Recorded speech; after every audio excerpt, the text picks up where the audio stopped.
This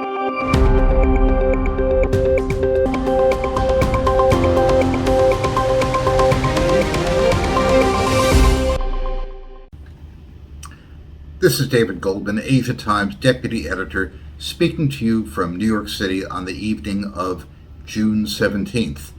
The U.S. economy isn't particularly robust.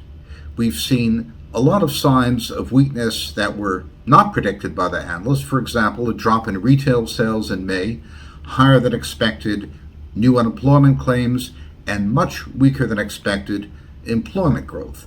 That's because inflation very easily leads to stagflation.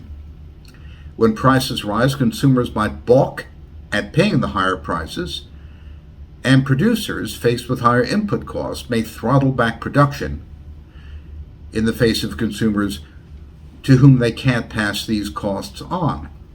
Now, today, the stock market sold off heavily all the reopening trade stocks.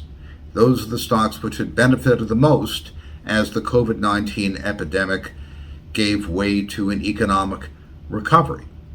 And it bought the tech stocks, which are our new utilities. They're the ones with the longest term cash flows. Why should they do that? Well, the chart of the day makes that clear. Look at the line which reflects the 30-year real yield, or the yield on Treasury inflation-protected securities. That popped up right after the Federal Reserve yesterday suggested that it might, in the distant future, raise interest rates.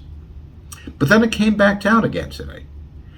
The bond market decided that any hole in a bubble is a very big hole, and that even the most indirect, namby-pamby, pusillanimous, and faint-hearted promise of any future tightening would be enough to throttle back economic activity. So the 30-year real yield dropped, and the stocks whose cash flows are the longest, those are the big tech monopolies, rose. It's the same pattern we've seen over the last couple of years.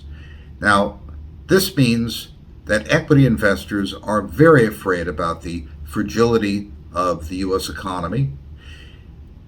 As I said, stagflation easily arises from inflation. They're very afraid. You should be too. This is David Goldman, Asia Times Deputy Editor, speaking to you from New York.